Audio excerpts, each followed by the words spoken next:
Hello everyone, good morning to all of you. Hope करता हूँ आप सभी का आज का दिन बहुत ही शुभ जाए। आज हम स्टार्ट करेंगे इकोनॉमी के 40 इंपॉर्टेंट क्वेश्चंस के बारे में और देखेंगे कि किस तरह के क्वेश्चन आपके एग्जाम में देखने को मिल सकते हैं। बट उससे पहले अगर आपसे बात की जाए, अगर आप HRTC कंडक्टर की तैयारी कर रहे हैं तो आपको पता है कि आपका जो एग्जाम है अब कुछ दिनों की दूरी पे ही है। तो उसी को मद्देनजर रखते हुए HP स्टडीज की तरफ से HRTC कंडक्टर की जो टेस्ट सीरीज है इसको लॉन्च कर दिया गया है। आपको निम्बस कर ऐप को डाउनलोड करके टेस्ट सीरीज मिल जाएगी, या आप हमारे नंबर पे कॉल करके 781446 पे कॉल करके भी टेस्ट सीरीज को अवेल कर सकते हो। ठीक है, अगर आपको केवल टेस्ट सीरीज चाहिए, 5 टेस्ट में होने वाले हैं, तो ये आपको 99 रुपये में प्रोवाइड किए जाएंगे। अदरवाइज अगर टेस्ट सीरीज के साथ IT टूल के नोट्स भी चाहिए, ठीक है, इसमें बिल्कुल एक्सप्लेनेशन होगी जहाँ पे एग्जाम से रिलेटेड कंटेंट आपका ऐड किया गया है, तो ये आपके जो नोट्स है वो 399 में प्रोवाइड किए जा रहे हैं। उसके साथ अगर बात की जाए HP पटवारी के टेस्ट के बारे में, कोर्स के बारे में, तो ये हमारा जो कोर्स है ये बैच नंबर 6 है, लॉन्च होने जा रहा है 6 दिसंबर से। इसको भी आपने कहाँ पे अवेल करना है, निम्बस कर ऐप पे जाके। उसके अलावा अगर कोई HPNT लाइट की तैयारी करना चाहता है तो हमारा बैच नंबर 5 लॉन्च हो चुका है। ठीक है, 27 नवंबर से अभी 3 दिन ही हुए हैं। इसको अभी अगर ज्वाइन करना चाहते हो तो निम्बस के ऐप को डाउनलोड कीजिए। प्री मेन यहाँ पे दोनों की तैयारी करवाई जाएगी। इंस्टॉलमेंट फैसिलिटी भी आपको यहाँ पे प्रोवाइड की जा रही है। ठीक है जी, तो कोई भी ज्वाइन करना चाहता है तो सिंपल आपको निम्बस के ऐप को डाउनलोड करना है। ठीक है, उसके अलावा कोई HPDD आर्ट्स की तैयारी कर रहा है तो वो भी हमारे ये बैच है, इसको ज्वाइन कर सकता है। बैच 6 को ज्वाइन करना, आपने किसी भी अगर बैच को ज्वाइन करना तो लेटेस्ट को ज्वाइन करना। ठीक है, उसके अलावा ये हमारे बाकी कोर्सेज है जो आपको यहाँ पे सारे दिख जाएंगे। किसी की अगर आप तैयारी कर रहे हो और आपको गाइडेंस की जरूरत है तो आप किसी भी कोर्स को यहाँ पे ज्वाइन कर सकते हो। चलिए स्टार्ट करते हैं हमारे आज के सेशन को पहले क्वेश्चन से। तो पहले क्वेश्चन में क्या बोला गया है कि डेप्रिसिएशन का क्या मतलब होता है, कि डेप्रिसिएशन मींस, ठीक है, इसको बोलते हैं मूल्यह्रास। मतलब क्या होता है कि हमने क्या करना, कोई लॉकआउट के टाइम पे किसी प्लांट को बंद कर दिया, ठीक है, closure of the plant due to the labour trouble, क्योंकि लेबर ट्रबल के कारण प्लांट को बंद कर दिया, या loss of equipment over the time due to the wear and tear, कि हमने कोई चीज ली हुई है, टाइम के साथ उसमें कुछ ना कुछ खराबी आई, उसकी वजह से उसका जो प्राइस है वो कम हो गया।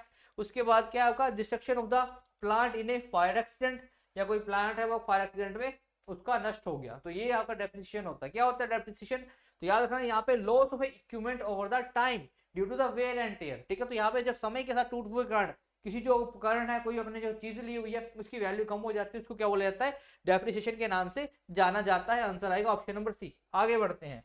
आगे आपसे देखिए क्या बोला गया है कि on July 12 1982 the ARDC was merged into. पहले तो आपने मेरे को यहाँ से कमेंट सेक्शन में बताना है कि ये ARDC है क्या। ठीक है, इसकी फुल फॉर्म क्या है, और ये जो ARDC किसमें मर्ज हुआ था, RBI में, नबार्ड में, एक्सिम बैंक में, नन ऑफ दिस में। एक्सिम बैंक क्या होता है आपका, एक्सपोर्ट इंपोर्ट बैंक होते हैं। नबार्ड अगर बैंक है तो एग्रीकल्चर से रिलेट करता है। और यहाँ पे आंसर भी आपका क्या आएगा, ऑप्शन नंबर बी। तो ये जो आपका ARDC है ये आपका 12 जुलाई 1982 को किसमें मर्ज हो गया था, नाबार्ड में। तो आंसर क्या आएगा आपका, option number B is the right answer here. अगला क्वेश्चन आपसे देखिए क्या पूछा गया है कि if the cash reserve ratio is lowered by the RBI। इसका मतलब क्या है कि RBI ने क्या बोला है कि आप जो कैश रिजर्व आपने रखना है, सपोज करो 100 रुपए आपके पास है, पर आपको RBI ने बोला है कि आपको 20 रुपए किसी को देने नहीं है, वो रिजर्व में रखने हैं। बट अब RBI अगले दिन बोले कि 20 रुपए की बजाय आपको 10 रुपए आपको रिजर्व में रखने हैं, तो उसकी वजह से बोला है कि it's impact on the credit creation. तो उसकी वजह से जो आपकी मनी सप्लाई है उसके ऊपर क्या फर्क पड़ेगा। ठीक है, वो इंक्रीज होगी, डिक्रीज होगी, कोई फर्क नहीं पड़ेगा, या नन ऑफ दी ऑफ। तो आंसर क्या जाएगा आपका, मनी सप्लाई आपकी इंक्रीज हो जाएगी अगर कैश रिजर्व रेशियो आपकी कम हो जाएगी। अब आपने यहाँ से कमेंट सेक्शन में मेरे को CRR, ठीक है, आपका SLR, ठीक है, आपका रेपो, ठीक है, और आपका रिवर्स रेपो का जो रेट इस टाइम पे चल रहा है, ये आपने मेरे को कमेंट सेक्शन में आंसर करना है। ठीक है, क्योंकि यहाँ से आपका कई बार सीधे क्वेश्चन पूछ लिया जाता है कि उस टाइम का आपको रेपो, रिवर्स रेट और CRR इसके बारे में पूछ लिया जाएगा। तो यहाँ से आपने ये मेरे को आंसर देना कमेंट सेक्शन में। आगे बढ़ते हैं, क्या बोला गया यहाँ पे, first fully owned Indian bank वो सेटअप इन। ठीक है, तो क्या बोला गया है यहाँ पे कि जो पहला पूर्ण इंडियन बैंक, ठीक है, जो आपका इंडियन बैंक था ये पहला ही कहाँ कब स्थापित किया गया था, 1974, 1984, 1986 या 1902। तो ये कब इसको स्टैब्लिश किया गया था, तो आंसर आपका यहाँ पे आ जाएगा ऑप्शन नंबर बी। ठीक है, तो यहाँ पे 1984, यहाँ पे आंसर क्या हो जाएगा आपका, 1984 में आपका जो पहला बैंक था, क्या बोला गया है, होली इंडियन बैंक। ठीक है, तो यह पहला जो आपका पूरा इंडिया का ही बैंक था वो कब स्टैब्लिश किया गया था, तो आपका 1894 में इंडियन बैंक इसका क्या था, नाम था। ये आपने यहाँ से याद रखना है। आगे क्या बोला गया है कि जो आपकी स्टेट्स है वो अपना मैक्सिमम रिवेन्यू किसके थ्रू अर्जित करती है, कि राज्यों को सबसे ज्यादा पैसा आता है, राजस्व आता है, वो किसके द्वारा प्राप्त होता है। तो ऑप्शन नंबर ए है आपका लैंड के थ्रू, ऑप्शन नंबर बी है कस्टम रिवेन्यू के थ्रू, 3 है कमर्शियल टैक्सेस के थ्रू, और ऑप्शन नंबर डी है एक्साइज ड्यूटी, या किसके ऊपर, आपका इंटॉक्सिकेंट्स के ऊपर। तो याद रखना सबसे ज्यादा जो पैसा आता है स्टेट को वो कमर्शियल टैक्सेस के ऊपर से ही आता है। आंसर क्या जाएगा आपका ऑप्शन नंबर सी, ठीक है। और इन्हीं को भी जीएसटी जो आप बोलते हो, सबसे ज्यादा पैसा जो स्टेट्स को वहां से मिलता है ना, तो यहाँ से आपने याद रखना है। आंसर क्या जाएगा ऑप्शन नंबर सी। आगे बढ़ते हैं। आगे आपसे क्या पूछा गया है कि which of the following is not viewed as a national डेब्ट, ठीक है। डेब्ट क्या होता है, जो आपका कर्जा है। तो बोलता है निम्नलिखित में से किसे राष्ट्रीय ऋण के रूप में नहीं देखा जाता। तो यहाँ पे ऑप्शन नंबर ए है प्रोविडेंट फंड, तो ये नेशन को पे करना है, डेट के रूप में ही है। लाइफ इंश्योरेंस पॉलिसीज, ठीक है, पैसा दे रहे हो तो आपको नेशन को बाद में पे करना है। आगे लॉन्ग टर्म गवर्नमेंट बॉन्ड्स, तो सारे क्या है, ये तीनों ही चीजें आपकी क्या है, आपकी डेट में आती हैं। जबकि आपको जो नेशनल सेविंग सर्टिफिकेट है, राष्ट्रीय बचत प्रमाण पत्र है, ये आपका एक किसमें नहीं आता, डेट में नहीं आता। तो उसको हम डेट की तरह नहीं देखते, मतलब इसको हम ऋण की तरह नहीं देखते। तो याद रखना यहाँ पे आंसर क्या जाएगा आपका option number C is the right answer. National saving certificate क्या है, एक डेट नहीं है। अगले क्वेश्चन में देखते हैं क्या बोला गया है। बोला गया है यहाँ पे जो डेफिसिट फाइनेंसिंग है, इसका मतलब है कि government borrows money from the, तो बोलता है जो घाटे की जो वित्त व्यवस्था है, इसका मतलब है सरकार किससे पैसा उधार लेती है। जब सरकार को डेफिसिट फाइनेंसिंग, मतलब जब कोई डेफिसिट फाइनेंसिंग क्या होती है कि यहाँ पे आपने जो पैसा है आपके पास जितना था आपने खर्च कर दिया, कोई लोन देने में, कोई अलग एक्टिविटीज को करने में। अब अतिरिक्त जो पैसा चाहिए सरकार को कहां से लेगी, आरबीआई से, लोकल बॉडी से, बिग बिजनेस मैन से, या फिर आईएमएफ से। तो याद रखना ये आरबीआई से पैसा लेती है। तो ये जब डेफिसिट फाइनेंसिंग होती है, ठीक है, तो यहाँ पे जो गवर्नमेंट पैसा कहां से उधार लेती है, तो आपके रिजर्व बैंक ऑफ इंडिया से पैसा आपकी गवर्नमेंट उधार लेगी। आगे बढ़ते हैं। क्या बोला गया यहाँ पे कि devaluation of the currency will be more beneficial if, तो बोलते जो मुद्रा का अवमूल्यन है, अपनी जो करेंसी की वैल्यू है उसको अगर कम कर दोगे है ना, करेंसी की वैल्यू कम करोगे, तो जो बाहर का देश है उसको डॉलर के रिस्पेक्ट में देखते हैं। पहले अपने करेंसी की वैल्यू क्या थी, $1 में 80 रुपए थे। अब हमने करेंसी की वैल्यू कम कर दी, मतलब $1 में 90 रुपए आ रहे हैं, मतलब उसी डॉलर तो एक ही रहा, बट पहले आपको 80 रुपए का सामान मिल रहा था, अब आपको 90 रुपए का सामान मिल रहा है। तो यहाँ पे बोला गया कि अगर ज्यादा बेनिफिशियल कब होगा, सपोज करो कि अगर आपने जो प्राइसेस है डोमेस्टिक गुड के वो कांस्टेंट रखे हैं, पहला तो ये है, या फिर जो प्राइसेस आपके एक्सपोर्ट के क्या है वो कांस्टेंट रहे हैं, कि आपने जो निर्यात की कीमतें वो स्थिर रखी हैं। आगे क्या है, जो आपकी आयात की कीमतें वो स्थिर रखी हैं, या फिर आपकी निर्यात की कीमतें आपका अनुपातिक रूप से बढ़ती जा रही हैं, ये मतलब धीरे धीरे बढ़ती जा रही हैं। तो यहाँ पे अगर आपका डिवैल्यूएशन करेंसी का सबसे ज्यादा बेनिफिशियल तब होगी जब आपने जो प्राइसेस है एक्सपोर्ट के वो क्या रखे हैं, आपके कांस्टेंट रखे हैं, है ना, तभी आपका जो एक्सपोर्ट है बढ़ेगा। जितनी ज्यादा वैल्यू आपकी जो आपके एक्सपोर्ट होंगे उनकी कैसी रहेगी, स्थिर की वैल्यू कैसी रहेगी, स्थिर वैल्यू रहेंगी। आंसर आ जाएगा ऑप्शन नंबर बी। आगे बढ़ते हैं। अगले क्वेश्चन में आपसे क्या पूछा गया है, जो रिजर्व बैंक ऑफ इंडिया है इसको कब नेशनलाइज किया गया था, कौन से ईयर में किया गया था, 1935, 45, 49 या 1969। तो याद रखना इसको कब नेशनलाइज किया गया था, 1949 में नेशनलाइज किया गया था, ठीक है। और कौन सा एक्ट के अंदर इसको बोला गया है, आरबीआई एक्ट के बारे में आपने बताना है, कौन सा वो एक्ट था जिसके थ्रू इसको नेशनलाइज किया गया था, ठीक है, कौन सा एक्ट था गवर्नमेंट ऑफ इंडिया का, ये आपने यहाँ से आंसर देना है। ऑप्शन नंबर सी, स्टैब्लिश कब किया गया था इसको, 1949 को। आगे बढ़ते हैं। अगले क्वेश्चन में बोला गया है कि how many banks were nationalized in 1969। तो जो आपके 1969 में कितने जो बैंकों का राष्ट्रीयकरण किया गया था, ठीक है, मतलब इनको नेशनलाइज बैंक बनाया गया था, 16, 14, 15 या 20। याद रखना यहाँ से जो 14 बैंक है, 14 बैंक है, उनको नेशनलाइज किया गया था 1969 में, 1969 में, ठीक है जी। तो आंसर हो जाएगा आपका ऑप्शन नंबर बी। आगे आपसे पूछा गया है कि जो शॉर्ट टर्म फाइनेंस है is usually for a period ranging up to, तो आपको पता है कि जो आपका अल्पावधि जो वित्त होता है वो आमतौर पर किस अवधि के लिए होता है ना, कितने टाइम तक आपका ये जो आपका शॉर्ट टर्म फाइनेंस है ये आपके ऊपर मतलब आपको पे करना होता है वापस। तो यहाँ पे 5 मंथ के बाद, 10 मंथ के तक, 12 मंथ के तक, या फिर 15 मंथ तक। तो याद रखना जो आपका शॉर्ट टर्म फाइनेंस होता है ये यूजुअली कितने टाइम तक रहता है, तो 12 महीने तक आपका शॉर्ट टाइम फाइनेंस आपका देखने को मिलता है। तो आंसर क्या आ जाएगा आपका option number C, 12 month is the right answer, ठीक है जी। तो होप करता हूँ सभी को अभी तक जो सेशन है काफी अच्छा लग रहा होगा, ठीक है। जल्दी जल्दी क्वेश्चन कर रहे हैं ताकि जो आप है जल्दी से पढ़िए और इनका आंसर दिए, आपका रिवीजन हो सके। और जो चीजें नहीं आती हैं नोट करना है, ठीक है, जो नहीं पता होगा कमेंट सेक्शन में मैसेज कर देना, आपको आंसर मिल जाएगा। आगे बढ़ते हैं। क्या बोला गया, in India which one among the following formulates the fiscal policy. तो बोला कि भारत में जो निम्नलिखित में से कौन सा जो राजकोषीय जो नीति है वो तैयार करता है। अब देखो दो पॉलिसीज होती है, एक आपकी फिस्कल पॉलिसी है, एक आपकी मॉनेटरी पॉलिसी है। मॉनेटरी पॉलिसी है मतलब मनी के मामले में पैसे को बढ़ाना है, कम करना है, पैसे की जो महंगाई है बढ़ानी है, कम करनी है, वो कौन देखेगा? तो वो होती है कि मॉनेटरी पॉलिसी, तो वो तो आरबीआई देखता है। तो फिस्कल पॉलिसी कौन देखेगा? तो यहाँ पे आपका कौन देखेगा? मिनिस्ट्री ऑफ द फाइनेंस, है ना। तो यहाँ फाइनेंस मिनिस्ट्री देखेगी आपकी। तो यहाँ पे याद रखना है ऑप्शन नंबर बी, वित्त मंत्रालय इज द राइट आंसर, है ना। Option number B is the right answer here, ठीक है जी। तो यहाँ पे ऑप्शन नंबर बी, वित्त मंत्रालय या वित्त आयोग, ठीक है। तो यहाँ मिनिस्ट्री ऑफ फाइनेंस ही देखती है फिस्कल पॉलिसी को, या फाइनेंस कमीशन, ठीक है। तो यहाँ पे ऑप्शन नंबर सी कर लेना, ठीक है। तो वित्त आयोग इज द राइट आंसर, ठीक है। तो यहाँ पे जो होगा वित्त आयोग है, ठीक है, आता मिनिस्ट्री ऑफ फाइनेंस के अंदर ही है। ये आपका देखेगा किसके बारे में? आपका फिस्कल पॉलिसी के बारे में, ठीक है जी। आंसर क्या आ जाएगा? ऑप्शन नंबर सी, ठीक है। तो थोड़ा सा यहाँ से याद रख लेना। अगला क्वेश्चन क्या बोला गया आपसे? The paper currency first started in India in, जो कागजी मुद्रा की शुरुआत है सबसे पहले भारत में कब हुई थी, ठीक है। अब आपने यहाँ से आंसर देना 1861, 1542, 1601 या 1880। तो याद रखना यहाँ पे 1861 में जो कागजी मुद्रा है इंडिया में स्टार्ट हो गई थी, किसके कार्यकाल में हुई थी, ठीक है। कौन था इंडिया में, ठीक है, उस टाइम पे, जिसको बोलते हैं वाइसरॉय, ठीक है। कौन था इंडिया का वाइसरॉय उस टाइम पे, जब 1861 में क्या करी गई थी? आपकी जो पहली कागजी मुद्रा है इसकी शुरुआत करी गई थी। इतना इसका जो आपने आंसर है कहाँ देना? कमेंट सेक्शन में, क्योंकि ये इसलिए क्वेश्चन पूछ रहा हूँ ताकि आप बुक खोलो, देखो तो कुछ चीजों को देखोगे, कुछ और एडिशनल चीजों को देखोगे, है ना। तो कुछ और चीजें आपके दिमाग में चली जाएंगी, लिखोगे तो और चीजें याद रहेंगी, तभी आपसे क्वेश्चन पूछे जाते हैं। तो यहाँ से आपने आंसर देना है। आंसर आपका ऑप्शन नंबर ए आ जाएगा, 1861। आगे आपसे पूछा गया है कि जो भारत में, ठीक है, राष्ट्रीय आय का अनुमान सबसे पहले किसने लगाया था? Who had estimated national income in India first time? दादा भाई नौरोजी, आरसी दत्त, वी के आरवी राव या फिर आपका डी आर गदगिल। तो यहाँ पे सभी को पता होगा ऑप्शन नंबर दादा भाई नौरोजी, ठीक है। इन्होंने सबसे पहले जो नेशनल इनकम है इसको एस्टिमेट किया था इंडिया में। तो आंसर आ जाएगा आपका ऑप्शन नंबर ए, ठीक है जी। आगे बढ़ते हैं। आगे आपसे देखिए क्या पूछा गया है, ये भी काफी इजी क्वेश्चन है, बट यहाँ पे ऐसे क्वेश्चन भी आपके एग्जाम में आ जाते हैं। तो क्या बोला गया है? The minimum forest cover to maintain the ecological balance in the plains, ठीक है। तो क्या बोला गया है? मैदानी इलाकों में पारिस्थितिक संतुलन बनाए रखने के लिए न्यूनतम वन क्षेत्र क्या है? 25%, 33%, 40% या 50%। तो याद रखना ये 30% का जो कवर है ये आपका होना चाहिए प्लेन्स में, ठीक है। तो आंसर क्या आ जाएगा आपका? Option number B is the right answer है, ठीक है। आगे क्या बोला गया है?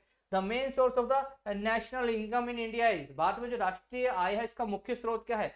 सर्विस सेक्टर है, एग्रीकल्चर है, इंडस्ट्रियल सेक्टर है या फिर आपका ट्रेड सेक्टर है। तो याद रखना यहाँ पे सर्विस सेक्टर है, ठीक है, जिसको टर्शरी सेक्टर के नाम से भी जानते हैं, ठीक है। तो ये भारत में क्या है? आपकी आय का मुख्य स्रोत देखने को मिलता है। तो आंसर आएगा ऑप्शन नंबर ए। आगे बढ़ते हैं। बोला गया the standard of living in country is represented by it's. तो बोला है कि जो किसी देश में जो जीवन स्तर है, ठीक है, जो उसका प्रतिनिधित्व है किसके द्वारा किया जाता है? कैसे आप किसी को लगेगा था कि आपका लिविंग स्टैंडर्ड हाई है कि लो है? तो पॉवर्टी रेशो बताती है, पर कैपिटा इनकम बताती है, नेशनल इनकम बताती है, अनएम्प्लॉयमेंट। तो याद रखना जो नेशनल इनकम है किसी देश की, उसकी तरह से हम नेशनल इनकम से ही उनका जो लिविंग स्टैंडर्ड है उसको पता लगा सकते हैं। तो आंसर आएगा ऑप्शन नंबर बी, ठीक है। आगे बढ़ते हैं। आगे देखिए आपसे क्या पूछा गया है? During which decade did the population of India record a negative growth, ठीक है। तो यहाँ पे कौन सा ऐसा डिकेड था? डिकेड मतलब 10 सालों का पीरियड था जहां पे जो इंडिया है उसने नेगेटिव पॉपुलेशन ग्रोथ दिखाई थी। 1911 से 1921 के बीच में, 21 से 31 के बीच में, 31 से 41 के बीच में या 41 से 51 के बीच में। तो याद रखना है 1911 से लेकर 1921 तक जो इंडिया की पॉपुलेशन है उसने नेगेटिव ग्रोथ दिखाई थी। 0.31 की जो ग्रोथ है वो नेगेटिव देखने को मिली थी, ठीक है। तो यहाँ से आपने ये याद रखना है, आंसर आएगा ऑप्शन नंबर ए। आगे बोला गया आपसे कि विच plan gave a emphasis on the removal of poverty for the first time, ठीक है। तो बोला किस योजना में पहली बार गरीबी हटाने पर जोर दिया गया था ना। गरीबी हटाओ के बारे में कौन से प्लान में बात करी गई थी? फोर्थ प्लान में, फिफ्थ में, सिक्स्थ में या सेवंथ में? तो याद रखना है जो आपका फिफ्थ प्लान था यहाँ पे नारा लगाया था गरीबी हटाओ का नारा कब लगाया था? तो पांचवा जो आपका 5 ईयर प्लान था इसमें गरीबी हटाने के बारे में बात की गई थी, ठीक है जी। तो ये आपने यहाँ से याद रखना है। आगे बढ़ते हैं। क्या बोला गया है? Indian economy the sectors are classified into public and private on the basis of. किसी अर्थव्यवस्था में क्षेत्रों को आप किसको बोलते हैं? आप किसी क्षेत्र को सार्वजनिक क्षेत्र बोलते हो, मतलब पब्लिक प्रॉपर्टी बोलते हो, किसी को आप निजी के आधार पर वर्गीकृत करते हो। तो उसको वर्गीकृत करने का मेन बेस क्या है? तो यहाँ पे बोला गया कि उसकी वहां पे काम करने की कंडीशन कैसी है, या फिर nature of the economic activities, किस तरह की जो आर्थिक गतिविधियां हैं वहां पे करी जा रही हैं, या फिर ओनरशिप ऑफ द एंटरप्राइजेस, ठीक है। और लास्ट में यूज ऑफ रॉ मटेरियल। तो देखो अगर गवर्नमेंट किसी चीज को ऑन करती है तो पब्लिक बन जाती है। कोई चीज अगर कोई पर्टिकुलर इंडिविजुअल या फिर अगर कोई ग्रुप उसको ओन कर रहा है, तो वो क्या बन जाती है आपकी, एक प्राइवेट बन जाती है। इसका मतलब ये ओनरशिप के ऊपर बेस्ड होता है, ठीक है। तो यहाँ पे आंसर क्या आ जाएगा, option number C, ownership of the enterprise is the right answer here, ठीक है जी। आगे बढ़ते हैं, आगे देखो क्या बोला गया है क्वेश्चन नंबर 21 में। तो यहाँ पे आपसे पूछा गया है कि first census in India during the British period was held during the tenure of. तो बोला कि जो ब्रिटिश काल में भारत में पहली बार जो जनगणना है वो किसके कार्यकाल में हुई थी, लॉर्ड डफरिन के कार्यकाल में, लिटन कार्यकाल में, लॉर्ड मायो कार्यकाल में, या फिर रिपन कार्यकाल में। तो याद रखना है जो लॉर्ड मेयो है, ठीक है, मेयो कॉलेज की स्थापना भी यहाँ कहाँ पे करी गई आपने याद रखना। मेयो कॉलेज कब बना था, कब बना था, 1872 में बना था या फिर आपके 1870 में बना था, कब बना था, दोनों में से एक डेट होगी, ठीक है। जल्दी से आंसर देंगे इसका कमेंट सेक्शन में। यहाँ पे बताना है आपने कि आंसर क्या आ जाएगा, ऑप्शन नंबर सी। तो लॉर्ड मेयो के कार्यकाल में क्या हुआ था, पहला जो सेंसस है इंडिया में वो करवाया गया था, आंसर आ जाएगा ऑप्शन नंबर सी। आगे पूछा गया आपसे the in India planned economy is based on. तो बोला जो इंडिया में जो कि नियोजित अर्थव्यवस्था है वो किसके ऊपर आधारित है, मिक्स्ड इकोनॉमिक सिस्टम के ऊपर, कैपिटलिस्ट सिस्टम के ऊपर, गांधी सिस्टम के ऊपर, या सोशलिस्ट सिस्टम के ऊपर। तो यहाँ पे आंसर क्या आ जाएगा आपका, सोशलिस्ट सिस्टम, ठीक है। तो हमारा सामाजिक जो व्यवस्था है इसके ऊपर जो हमारी अर्थव्यवस्था है ये आधारित है, ठीक है। कैसी है हमारी, सोशलिस्ट हमारा सिस्टम देखने को मिलता है। उस तरह वैसे तो हमारी इकोनॉमी मिक्स्ड है लेकिन सिस्टम कैसा है, तो यहाँ पे सोशलिस्ट सिस्टम आपको यहाँ पे देखने को मिलेगा। आंसर क्या आ जाएगा, ऑप्शन नंबर डी। यहाँ पे आपसे पूछा गया है कि जो पहली पेपर करेंसी है, ये फिर से क्वेश्चन रिपीट हो गया है, तो यहाँ पे क्या आंसर आ जाएगा इसका, ऑप्शन नंबर सी। 1861 में पहले आपकी क्या आई थी, करेंसी देखने को मिली थी। आगे बढ़ते हैं, आगे क्या बोला गया है कि mid day meal scheme has been launched by the union ministry of. तो यहाँ पे क्या बोला गया है कि जो आपकी मिड डे मील स्कीम है, ठीक है, या आपका जो मध्याह्न भोजन किसके द्वारा शुरू किया गया है कि योजना है, आपका होम अफेयर के द्वारा, सोशल वेलफेयर के द्वारा, ह्यूमन रिसोर्स डेवलपमेंट के द्वारा, या रूरल डेवलपमेंट के द्वारा। याद रखना आंसर आ जाएगा ऑप्शन नंबर सी, ठीक है, रूरल रिसोर्स डेवलपमेंट, जिसको आप आजकल क्या बोलते हो, ठीक है। ये आपकी एचआरडी सुना है आपने, HRD ministry, human resource development, इसको आज क्या बोलते हैं, एजुकेशन मिनिस्ट्री के नाम से भी जाना जाता है। तो इन्होंने करी थी आपकी शुरुआत किसकी, मिड डे मील स्कीम की। आंसर आएगा ऑप्शन नंबर सी। आगे बढ़ते हैं, आगे आपसे पूछा हुआ है कि the term stagflation refers to a situation. देखो स्टैगफ्लेशन क्या होता है कि यहाँ पे स्टैग्नेशन, आपकी जो ग्रोथ है, इनकम तो कम ही कम होती जा रही है, महंगाई बढ़ती जा रही है, तो वो होता है आपका स्टैगफ्लेशन। तो बोला क्या है कि ये होता क्या है, तो यहाँ पे आपने याद रखना है कि स्टैगफ्लेशन ऐसी कंडीशन होती है जहाँ पे जो रेट है ग्रोथ का वो तो कम है बट जो महंगाई है वो बढ़ती जा रही है, ठीक है। चीजों के दाम बढ़ते जा रहे हैं बट जो आपकी ग्रोथ है वो आपकी स्लो होती जा रही है, तो उसको बोला जाता है स्टैगफ्लेशन। आंसर आएगा ऑप्शन नंबर सी, ठीक है जी। आगे बढ़ते हैं, आगे क्या बोला गया है, तो बोला है the concept of economic planning in India is derived from. तो भारत में जो आर्थिक नियोजन की अवधारणा है ये कहां से ली गई है, आर्थिक अगर यहाँ पे आपका इकोनॉमिक प्लानिंग की जगह 5 ईयर प्लान लिखा होता तो काफी इजीली आप आंसर देते कि प्लानिंग जो 5 ईयर प्लान का जो हमने आइडिया लिया था कौन से देश से लिया था, तो यहाँ पे रशिया से, ऑस्ट्रेलिया से, यूएसए या यूके से। तो आंसर क्या जाएगा आपका, ऑप्शन नंबर रशिया, ठीक है। तो रशिया से आपका जो इकोनॉमिक प्लानिंग का है इंडिया में ये जो कंसेप्ट है ये लिया गया था। आंसर आएगा ऑप्शन नंबर ए। आगे बढ़ते हैं, आगे आपसे क्या पूछा गया है कि nature of unemployment in agriculture in India is, ठीक है। तो भारत में जो कृषि में बेरोजगारी की प्रकृति कैसी है, क्या ये सीजनल है, डिसगाइज्ड है, बोथ एंड बी है, या नन ऑफ द अबव है। देखो अगर इंडिया में देखा जाए एग्रीकल्चर का काम क्या होता है, सीजन के प्रति काम होता है, सीजनल तो है ही है। अब यहाँ पे होता है कि किसी खेत में 4 बंदे की जरूरत है बट हमने 5-6 बंदे लगाए हुए हैं तो वो डिसगाइज्ड भी है। तो यहाँ पे आंसर आ जाएगा आपका ऑप्शन नंबर सी, ठीक है। तो आंसर क्या जाएगा, both A and B is the right answer here, ठीक है जी। आगे बढ़ते हैं, आगे आपसे पूछा गया है, यहाँ पे थ्योरीज पूछी गई है ना, तो ये ऐसे आपने थ्योरीज के ऊपर क्वेश्चन याद रखने हैं। तो क्या बोला गया है कि who said supply creates its own demand, ठीक है। तो ये कोर्स वगैरह जो होते हैं ये आपने थोड़े से याद रख लेने कुछ स्पेशल पर्संस के। तो क्या बोला गया है कि किसने कहा था कि जो आपूर्ति है वो अपनी जो मांग है वो स्वयं निर्मित करती है, तो किसने बोला था, मार्शल ने, ठीक है, रिकार्डो ने, एडम स्मिथ ने, या जेबी से ने, ठीक है। याद रखना यहाँ पे आंसर आ जाएगा ऑप्शन नंबर डी। तो ये बात किसने कही थी, जेबी से ने ये आपकी बात कही थी। आंसर आ जाएगा ऑप्शन नंबर डी। अब बढ़ते हैं जी क्वेश्चन नंबर 29 की तरफ। यहाँ पे क्या बोला गया है, ये भी बेरोजगारी के ऊपर ही है। तो बोला कि which is the highest form of unemployment in India, कि भारत में जो बेरोजगारी का जो उच्चतम रूप है वो कौन सा है, क्या ये आपकी सीजनल है, स्ट्रक्चरल है, साइक्लिक है, या कैजुअल है। तो याद रखना ये स्ट्रक्चरल जो आपकी अनएम्प्लॉयमेंट है ये सबसे ज्यादा हाईएस्ट फॉर्म ऑफ अनएम्प्लॉयमेंट आपकी देखने को मिलेगी। अब देखो स्ट्रक्चरल अनएम्प्लॉयमेंट है क्या है, सपोज करो आपको कोई स्किल आता है बट अब टेक्नोलॉजी बढ़ती जा रही है, ठीक है, आपके जो स्किल्स है उनको भी बढ़ना पड़ेगा बट आपको तो वही चीज आती है जो आपने पहले 10 सालों से करते आ रहे हो, बट जैसे इकोनॉमी बढ़ी आप उससे तो कॉप अप नहीं कर पाए तो वो आपको उस जगह से निकाल देगा। तो इसको क्या बोलते हैं, स्ट्रक्चरल अनएम्प्लॉयमेंट बोलते हैं कि आपके स्किल्स हो गया, टेक्नोलॉजी में कोई इंप्रूवमेंट होगी जिसकी वजह से आप पीछे रह गए, टेक्नोलॉजी को आप अडॉप्ट नहीं कर पाए, तो उसकी वजह से जो आपकी बेरोजगारी देखने को मिलेगी उसको क्या बोलते हैं, स्ट्रक्चरल अनएम्प्लॉयमेंट के नाम से जाना जाता है। आंसर आएगा ऑप्शन नंबर बी। अगला क्वेश्चन आपसे पूछा गया जो रोलिंग प्लान कंसेप्ट है हमारी कंट्री में कब स्टार्ट हुआ था, ठीक है, स्टार्टेड विद द, कब स्टार्ट किया गया था इसको, थर्ड प्लान में, फोर्थ प्लान में, फिफ्थ प्लान में, सेवंथ प्लान में। तो याद रखना जो रोलिंग प्लान आया था ये फिफ्थ प्लान और फिफ्थ सिक्स प्लान के बीच में स्टार्ट किया गया था ना, फिफ्थ प्लान के बीच में ही इसको स्टार्ट किया गया था। आंसर क्या आ जाएगा आपका ऑप्शन नंबर सी, ठीक है।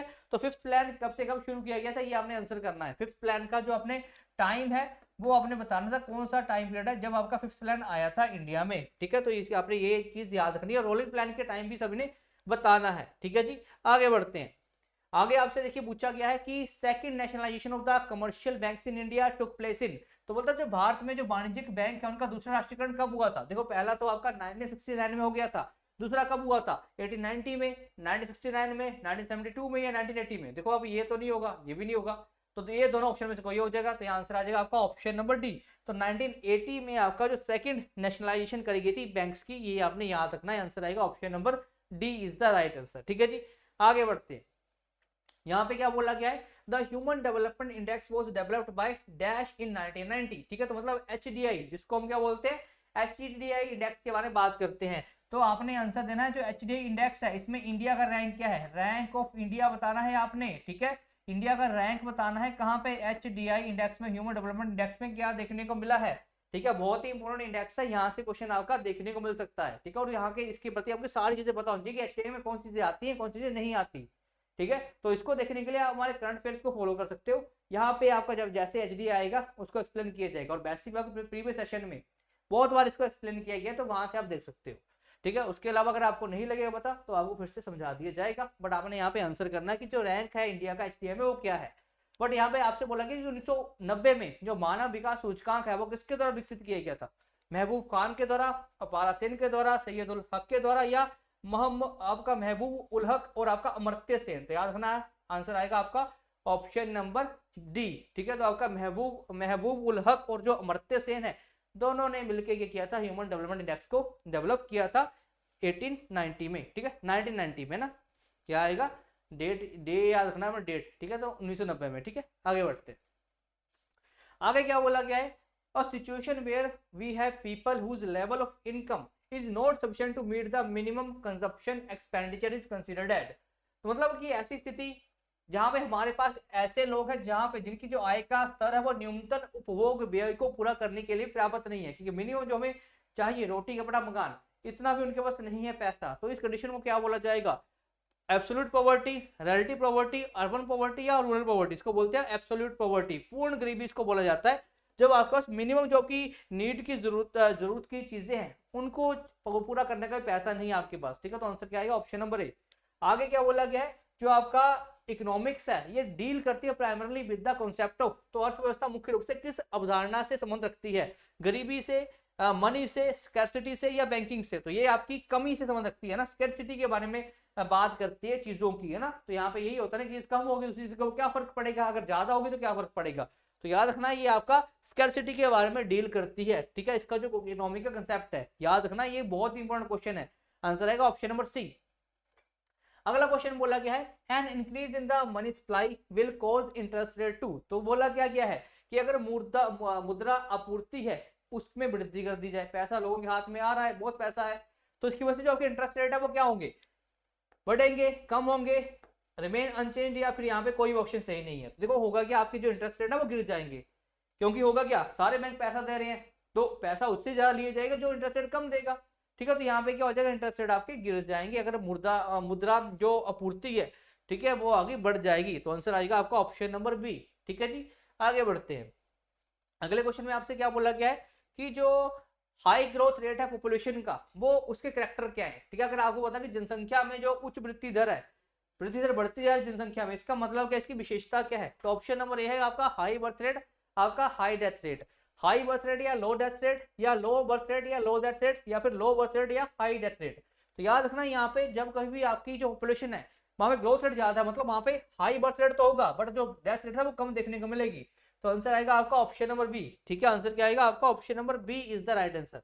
आगे बढ़ते हैं। क्या बोला गया है कि जो प्लानिंग कमीशन है, ठीक है, ऑफ इंडिया इज, कि जो भारत का जो प्लानिंग आयोग है, योजना आयोग है, ये कैसी बॉडी है? कॉन्स्टिट्यूशनल बॉडी है, इंडिपेंडेंट एंड ऑटोनोमस बॉडी है, एक स्टैच्यूटरी बॉडी है या आपकी नॉन स्टैच्यूटरी बॉडी है? तो याद रखना ये कैसी बॉडी है, ये आपकी एक नॉन स्टैच्यूटरी बॉडी है। आपने यहाँ से बताना है जो आपका नीति आयोग है, नीति आयोग है ये कब बनाया गया था, मतलब प्लानिंग कमीशन को चेंज करके जब नीति आयोग बनाया गया था तो कौन से साल में इसको बनाया गया था, ये आपने आंसर देना है। अगला क्वेश्चन क्या है कि जो लॉ ऑफ डिमिनिशिंग रिटर्न्स है ये इंडिकेट क्या करता है, कि घटते प्रतिफल का जो नियम क्या दर्शाता है, कि ये हमेशा कम होगा, ये थोड़ा थोड़ा कम होगा, ऑलवेज डिमिनिश बिफोर इंक्रीजिंग, या फिर नेवर डिमिनिशेस बिफोर इंक्रीजिंग। तो याद रखना कि ये जो लॉ ऑफ डिमिनिशिंग रिटर्न्स है ये क्या बताएगा कि हमेशा कम ही होते जाएंगे आपके जो रिटर्न्स है। ठीक है, तो ये आंसर क्या जाएगा आपका ऑप्शन नंबर ए। आगे बढ़ते हैं सेकंड लास्ट क्वेश्चन की तरफ। क्या बोला गया, which one of the following is not a instrument of fiscal policy. ठीक है, तो बोला कि निम्नलिखित में से कौन सा राजकोषीय नीति का साधन नहीं है।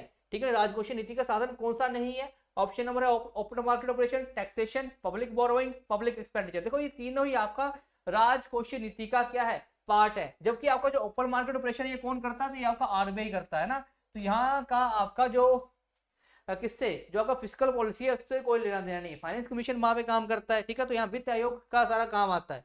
जबकि आपका ओपन मार्केट ऑपरेशन कौन करता है, तो आरबीआई यहाँ पे देखने को मिलता है।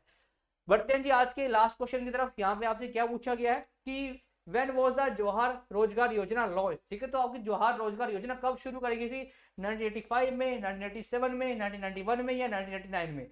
तो आंसर आपका यहाँ से क्या देखने को मिलेगा, आंसर आएगा ऑप्शन नंबर डी। ठीक है, ऑप्शन नंबर डी आपका 1989 is the right answer here. ठीक है जी, तो ये था हमारा आज का सेशन। होप करता हूँ सभी को सेशन में मजा आया होगा। इसके अलावा कोई भी एचआरटीसी की टेस्ट सीरीज को ज्वाइन करना चाहता है तो हमारे नंबर पे कॉल करके निम्बस के ऐप को डाउनलोड करके आप ज्वाइन कर सकते हो। उसके साथ ही कोई अगर हमारा जो लेटेस्ट कोर्स है एचपी पटवारी का, इसको ज्वाइन करना चाहता है तो वो भी आपको कहाँ मिलेगा, निम्बस के ऐप पे। कोई हमारा एचपी एंटी लाइट का बैच ज्वाइन करना चाहता है तो ये भी आपको निम्बस के ऐप पे मिलेगा। एचपी टीजीडी 8 की तैयारी कर रहा है तो निम्बस के ऐप पे जाके आपको डेमोस्ट्रेशन मिल जाएंगे, सभी को भी देख सकते हो। उसके अलावा ये सारे आपको पैनल पे कोर्सेज दिख रहे होंगे। किसी को भी आपने ज्वाइन करना है तो निम्बस के ऐप को सिंपली डाउनलोड कीजिए, डेमोस्ट्रेशन लगाइए और कोर्सेज को ज्वाइन कीजिए।